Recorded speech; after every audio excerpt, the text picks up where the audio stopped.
Bom dia a todos, bom dia a todas, sejam muito bem-vindos e bem-vindas a mais um ICL Mercado Investimentos.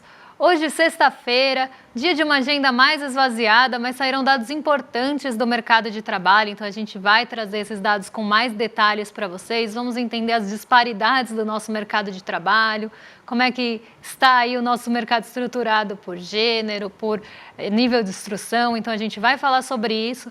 A gente vai desmontar um pouco daqueles coringas do mercado para tentar justificar aí a manutenção da taxa de juros em 10,5%, então a gente montou também alguns gráficos para passar isso para vocês e a gente vai explicar alguns editoriais que saíram ontem em veículos conhecidos, jornais grandes, atribuindo a culpa ao alta do dólar às falas de Lula. Então a gente vai tentar entender, será que é culpa do Lula essa alta do dólar? Mas antes de tudo isso, André, bom dia, como você está? Bom dia, Débora, bom dia a todos os nossos telespectadores. Dados importantes aí que o IBGE lançou hoje aí, mostrando qual que é a maior participação de pessoas com nível superior em determinadas carreiras, sem nível superior em outras carreiras, mostrando aí a disparidade entre pessoas por sexo, por nível de instrução.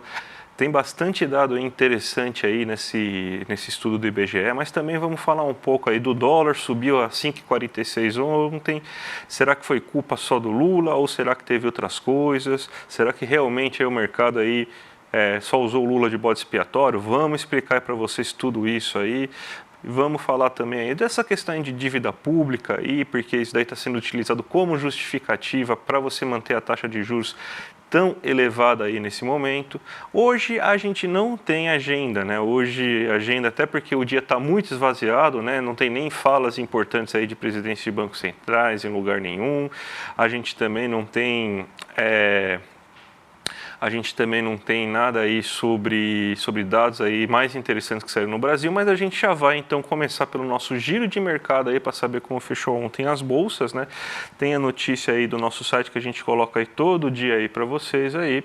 Então, a gente tem então a notícia que a gente sugere para vocês saberem tudo o que está acontecendo, o que vai acontecer, como que fechou aí a inflação aí nesse mês aí, mas a gente tem aí que as bolsas na Ásia acabaram em queda, né?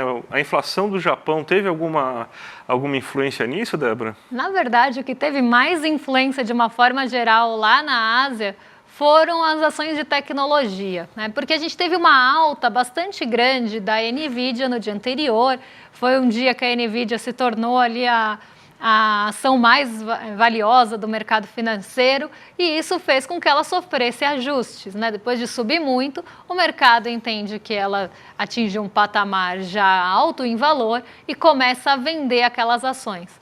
E esse movimento que aconteceu ontem nos Estados Unidos acabou chegando à Ásia de uma forma aí até mais intensa do que a própria inflação do Japão, o que é curioso da gente pensar que as empresas lá, né, que as bolsas lá reagiram mais ao movimento da NVIDIA do que uma inflação no Japão, que poderia fazer com que o Japão subisse a sua taxa de juros pela segunda vez. Não que isso não tenha influência, isso influencia sim. Influencia sobretudo no Nikkei 225, que diante de uma taxa de juros mais alta tem uma chance ali de ter um apetite pelo risco diminuído, mas não é só isso. A gente tem também lá na Ásia esse movimento negativo das ações de tecnologia. Ontem as treasuries dos Estados Unidos, então aqueles títulos de dívida dos Estados Unidos, voltaram a subir na volta do feriado. E esse movimento das treasuries também fez ali com que a gente tivesse queda no S&P 500 e queda na Nasdaq, que teve também influência da NVIDIA. O Dow Jones conseguiu ficar no terreno positivo, foi a exceção entre as bolsas nova-iorquinas, mas o movimento principalmente da Nasdaq chega à Ásia hoje com uma influência bem grande. Então eu vou colocar aqui para vocês o Hang Seng na tela. Hang Seng é uma bolsa bem intensiva em tecnologia, então ele ilustra bem esse movimento que a gente viu acontecer de quedas na Ásia, com um recuo aí de 1,69%, mas ele não caiu sozinho. Como disse, a gente teve um movimento majoritariamente de queda entre as bolsas asiáticas, principalmente assim de uma forma geral, impulsionada, né, ou puxada, essa queda puxada pelas ações de tecnologia e pelo movimento mais negativo de Nova York, e no Japão especificamente, essa possibilidade do governo japonês mexer pela segunda vez aí na sua taxa de juros. Lembrando que está numa taxa entre 0,010% ao ano, a taxa de juros do Japão, e ela ficou inalterada por 17 anos. Então, seria uma mudança significativa pensando em Japão. A gente vê por lá as expectativas para os juros futuros atingindo 1% ao ano, coisa que a gente não via também há bastante tempo. Então, a gente vê que esse movimento também de juros, de expectativas de juros mais altos, acaba acontecendo de uma forma geral, não é só aqui no Brasil, embora que a gente tenha um outro fator puxando e pesando contra, que são as expectativas do próprio mercado para tentar ali colocar o seu ponto de vista. A gente tem um fator externo que acaba atingindo todos os outros países, que é justamente a taxa de juros dos Estados Unidos e a incerteza de quando ela vai começar a ser cortada ou não. Então, esse é o movimento que a gente tem na Ásia nessa manhã. Vamos agora para o Brasilzão, e tem bastante dado para a gente tratar, porque saiu uma pesquisa aí muito interessante do IBGE, mostrando um retrato muito detalhado sobre o mercado de trabalho. Não sei se a gente tem o print aqui da nossa matéria aqui. O print, acho que pelo visto ainda não saiu o print, mas a gente tem aqui bastante coisa aí para mostrar. Por exemplo, assim, a gente tem aqui o salário médio do brasileiro aí em 2012. Então, é uma pesquisa do IBGE que tentou mostrar aí a diferença salarial do brasileiro em relação a gênero, em relação a nível de instrução, quais são as categorias que mais empregam homens, mais empregam mulheres, mais empregam pessoas com nível superior.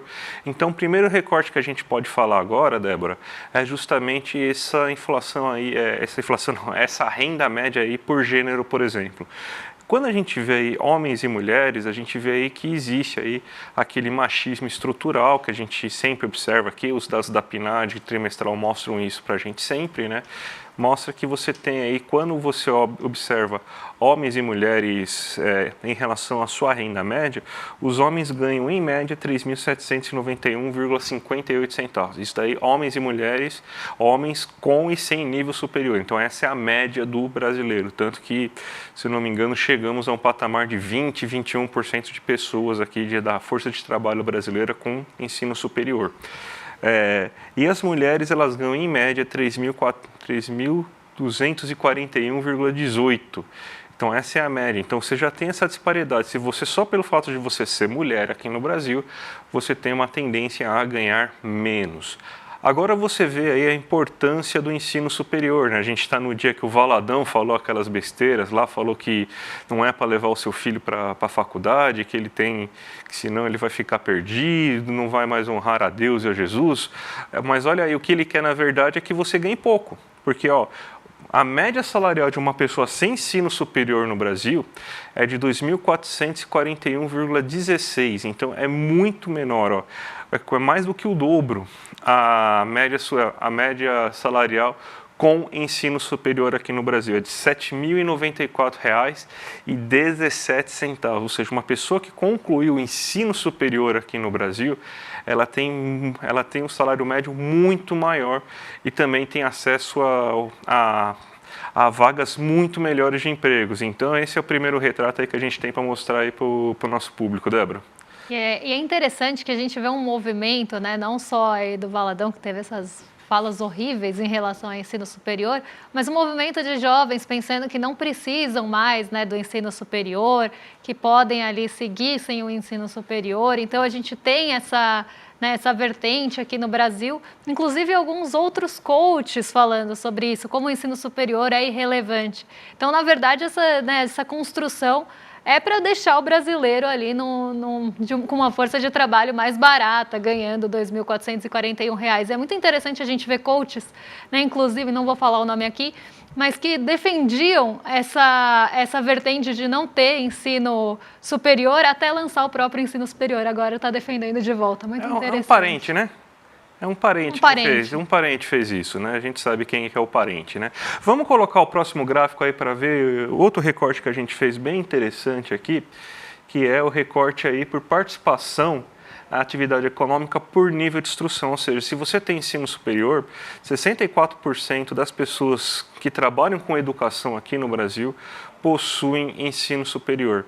As atividades financeiras é a segunda que mais emprega, ou seja, aí, todo mundo aí, né, coach, todo mundo sonha em trabalhar no mercado financeiro, ser milionário, acha que pode ser day trade aí, seguir papo de coach aí para tudo. Não, gente, ó, você quer entrar numa instituição financeira, quer trabalhar com finanças, você tem que ter faculdade, gente, você tem que ter faculdade, não vamos cair em papo de coach, porque ó, 60% aí dos empregos em atividade financeira aqui no Brasil, você tem aí que eles são preenchidos por pessoas com ensino superior.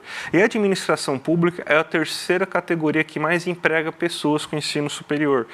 E você tem 47,4% aí das vagas. Você vê que tirando a educação, que infelizmente é um ramo com um salário muito menor, até porque a gente sabe que professor aí, você tem aí baixos salários.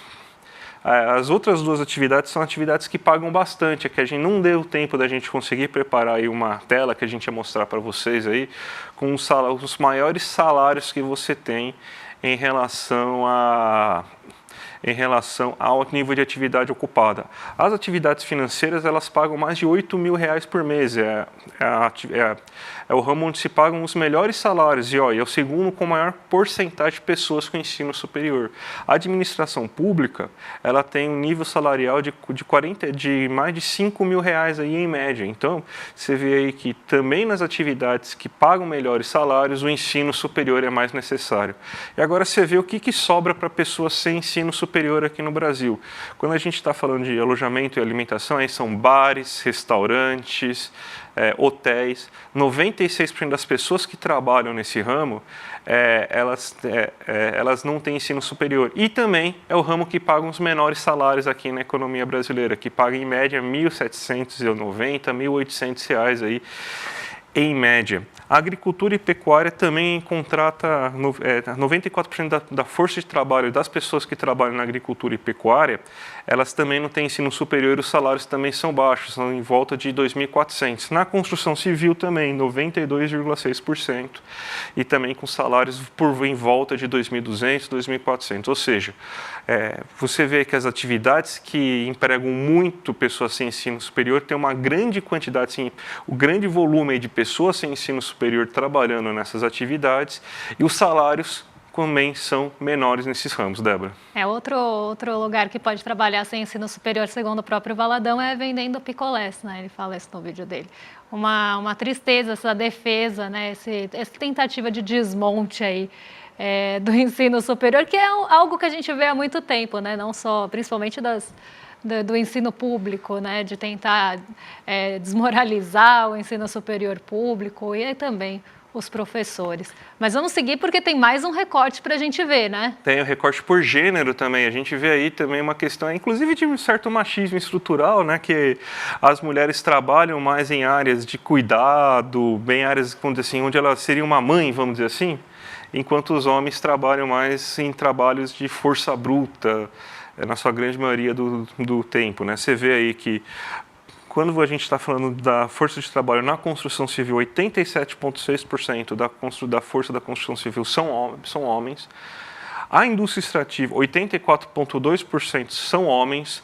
E o interessante é que a indústria extrativa, ela é um ramo que ela paga bons salários, viu? Então isso daí também ajuda a explicar aí a falta de mulheres na indústria extrativa e o alto salário que você tem ajuda a explicar essa disparidade aí de renda, porque a indústria extrativa, ela geralmente aí ela paga por volta de R$6.000 aí em média de salário.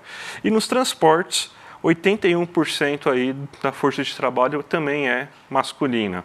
Quando a gente vê as mulheres na saúde humana, ou seja, hospitais, enfermaria e tudo mais, 74,8% da força de trabalho é de mulheres. E se a gente tirar se a gente vê a saúde humana, você pode pensar, tem médico, então vai ter um grande salário médio. Não, é um salário aí que gira em torno de R$ 2.500, R$ 3.000, aí, porque tirando os médicos, boa parte da força de trabalho da saúde humana ganha muito pouco. Educação, que emprega tanta gente aí com nível superior, mas paga maus salários, acho que aí está a explicação porque paga maus salários, né? Porque 67,3% das mulheres ocupam vagas aí na educação. Então, isso aí ajuda a explicar.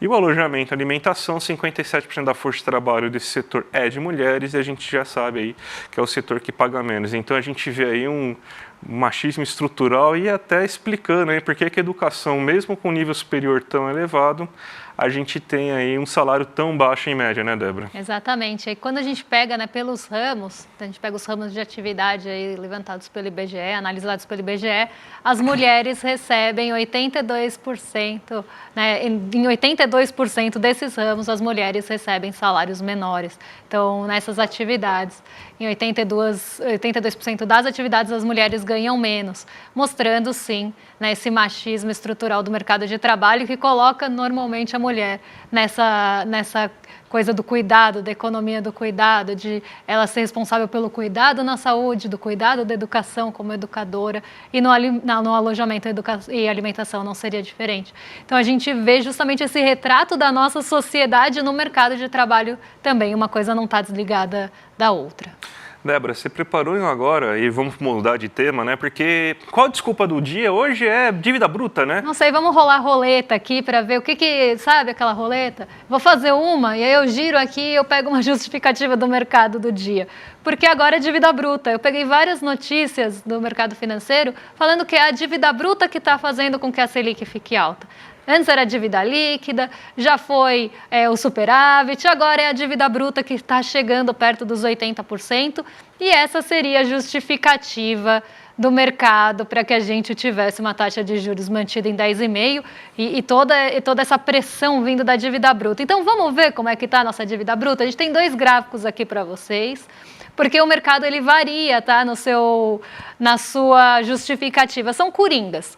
O mercado ele tem os seus coringas ali no baralho, aí agora eles estão usando o coringa dívida bruta PIB, que é quanto do nosso PIB está ali, quanto o nosso PIB tem a relação entre a nossa dívida bruta e o nosso PIB. Hoje está perto dos 76%, para ser mais exata. Quando a gente olha outro coringa do mercado é a dívida líquida, a relação da dívida líquida com o PIB, que ela não muda tanto ao longo do tempo. Ela sai, claro, de um patamar ali perto dos 58%, agora chega a 61%, mas ela não tem grandes saltos e não tem grandes movimentações como a gente vê na dívida bruta. Esse é o outro coringa. E eles têm alguns super trunfos também, não tenho muito como justificar, então falo de risco fiscal, coloco ali, né, um risco fiscal, um prêmio pelo risco que precisa ser pago pelo país. Então, a gente tem todas essas justificativas do mercado que vão variando ao longo do tempo. E eu trouxe 2 gráficos para mostrar justamente para vocês que isso pode ser desmontado facilmente. Então, aqui no gráfico aqui, acho que para quem está olhando da direita, mas a gente está vendo aqui a evolução da dívida bruta desde dezembro de 2021, e da nossa taxa de juros. Então, comportamento da taxa de juros do Brasil e ao longo do tempo, então de dezembro de 2021 até abril de 2024, e o comportamento da nossa dívida bruta PIB. Então, dessa relação da dívida bruta em relação ao PIB aí. E a gente vê que a nossa dívida bruta ela sai de um patamar perto de 81% lá no passado, e ela vai caindo, né? E aí, quando a gente tinha a dívida bruta a 81%, a nossa Selic estava em 2%, gente. Foi quando o Roberto Campos Neto baixou a Selic para 2%. Então, a gente tem um grande período que a gente tem a dívida bruta ali alta e uma taxa de juros baixa ali em 2%, 4%, 6%, 8%. E aí, a nossa dívida bruta começa a cair. A gente tem essa dívida bruta que cai em dezembro de 2022, quando a Selic estava ali em patamares de 13,75, a gente vê ela estável por todo esse tempo, com a dívida bruta mais baixa do que estava antes. E aí a gente começa a ter os cortes da Selic, e em um momento ali a nossa dívida bruta sobe um pouquinho, chegando perto ali dos 76%, que é o patamar atual. Então, a gente está falando, quando ela estava em 81%, a taxa Selic era 2% e não tinha problema. Agora que ela está em 76% e o mercado está com medo que volte para 80%, aí tem que manter a taxa de juros em 10,5%, porque fica arriscado colocar dinheiro num país que tem uma dívida bruta PIB alta. Porque o nosso prêmio pelo risco, então, nosso país está com mais risco, tem que pagar um prêmio maior pelo risco. Então, tem que deixar uma Selic alta. Faz sentido o que o mercado está falando? Se a gente olhar toda essa evolução ao longo do tempo aqui, parece que não. Mas é um dos coringas que o mercado gosta de usar, cada vez usando uma justificativa a seu favor. Do outro lado, a gente tem a dívida líquida, que é outro dos coringas. E a gente vê que ela não varia tanto, ela tem alguns saltinhos, ela sobe um pouco mais agora, mas a gente vê que ela não vai de um patamar para outro exorbitante, não tem uma mudança muito grande. Mas a taxa de juros também está ali, né? Ela estava em 2%, a gente está pegando o mesmo período aqui, ela está em 2%, ela vai elevando, mas a gente não vê uma mudança tão drástica na dívida líquida que justifique manter a taxa de juros em 10%, porque quando eu estava ali 57, entre 55 e 60 que vocês estão vendo aqui, acho que era 58 para ser mais exata, a taxa de juros estava 2%, e aí também podia, e agora que a gente tem ela em 50, quase em 61, se não me engano, aí tem que manter em 10,5% a taxa de juros. Então, a gente vê que o mercado ele começa a usar essas justificativas para tentar realmente justificar, defender a sua posição aí de taxa de juros mais alta e dependendo se a dívida líquida melhora, então vamos olhar a bruta. Se a dívida bruta melhora, então vamos olhar a líquida. Mas então vamos olhar o superávit. Nunca está bom. O quadro nunca está bom e o mercado sempre vai mudar o coringa aí, o naipe do coringa para tentar justificar a sua taxa de juros. É a regra que eu vi uma vez num congresso lá, chamaram regra do Delfim e Jambiage, né? São dois economistas ortodoxos liberais, né? O Delfim, vocês sabem quem é, que eles falam assim, nunca vai ter equilíbrio fiscal no Brasil, porque sempre vai ter eles sempre vão escolher algum dado para mostrar, para tentar validar a tese dele. Primeiro eles olham o superávit primário. Se o superávit primário está tranquilo, aí eles vão lá e começam a olhar para a dívida líquida. Se a dívida líquida está tranquilo, aí a gente passa para o próximo, que é a dívida bruta. Agora estão usando o déficit nominal, que nunca tinha sido usado aí para tentar justificar, ou seja, sempre vão tentar escolher uma variável fiscal aí qualquer para justificar o injustificável, que é esse chamado risco fiscal. Então, é sempre assim, vai ser sempre assim na economia brasileira, sempre vão achar pelo em ovo para justificar e ter que cortar gastos. E, Débora, o Lula falou ontem, lá criticou o Campos Neto, a culpa é dele que o dólar subiu tanto? Não, a culpa não é dele, né? Se a gente pegar, a culpa não vai ser dele, a não ser que o mercado esteja dando peso demais para uma fala isolada ali. Claro, a gente está falando da fala do presidente, mas não é isso que leva o dólar para 5,46. Mas segundo a Folha de São Paulo, que vocês estão vendo aqui, o dólar atingiu o maior valor do governo Lula depois de uma crítica do presidente ao Copom. E o que é essa manchete? Se a gente olhar só a manchete, não olhar a matéria, ou olhar só ali o subtítulo da matéria, né, esse resuminho, dá a entender que o dólar foi a 5,46 por conta das críticas do presidente ao Copom.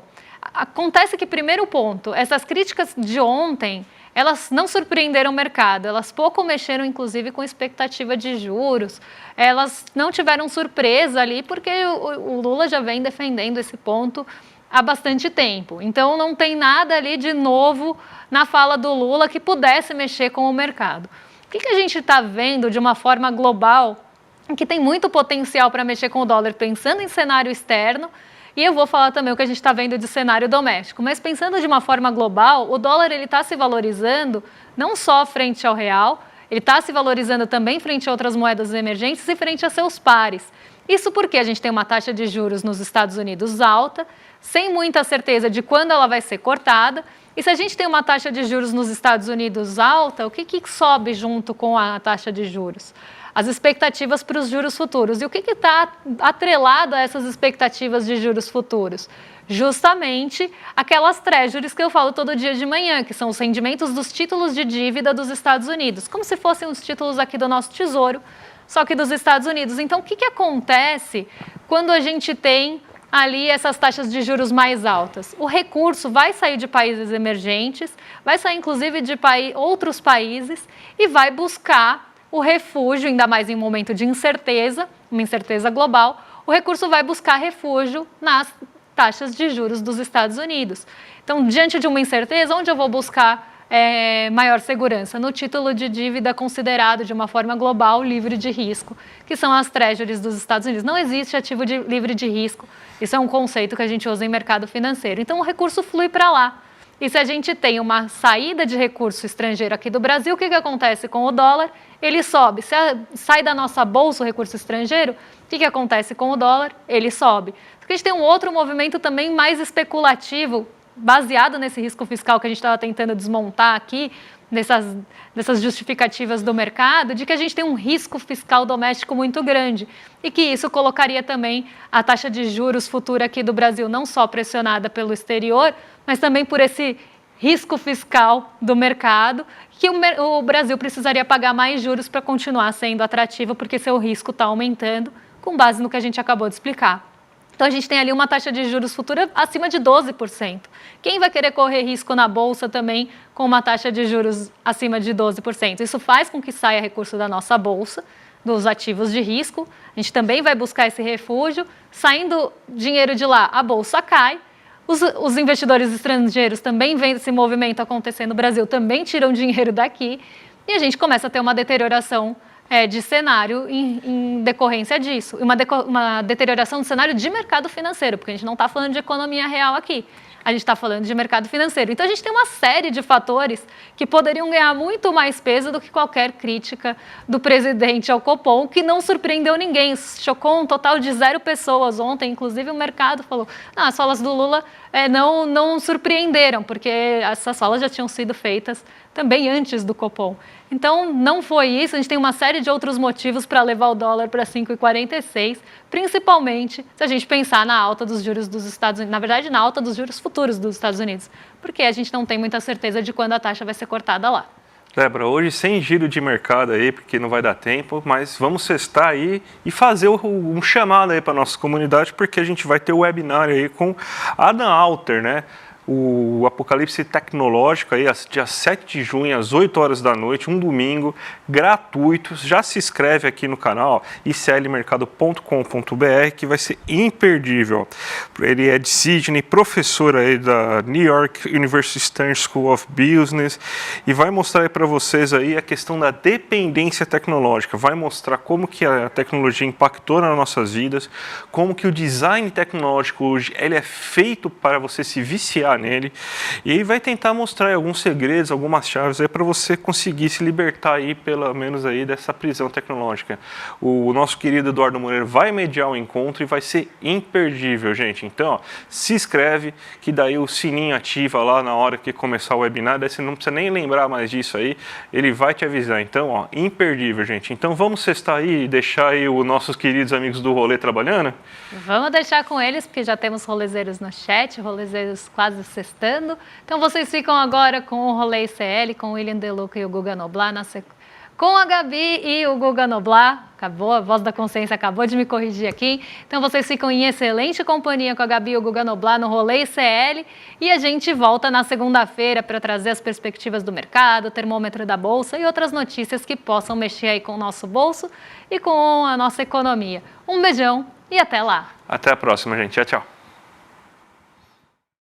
A gente vive uma pandemia tecnológica que para muitas pessoas é silenciosa, mas cujos danos podem ultrapassar o que qualquer um de nós imagina. O maior especialista do mundo, eleito o melhor professor da New York University e um dos 40 maiores professores do mundo de negócios, Adam Alter, vai nos dar uma aula explicando como esse vício em tecnologia é desenvolvido, como as maiores empresas do mundo têm lucrado às nossas custas e como a gente pode escapar desse vício e levar uma vida mais saudável. Adam Alter vai nos dar uma aula dia 7 de julho, às 8 horas da noite, Apocalipse Tecnológico, uma aula fundamental que você não pode perder. Chame seus filhos, chame as pessoas todas que moram com você para assistir junto. É uma aula imperdível. Clique no botão aqui para se inscrever gratuitamente. A gente se vê lá.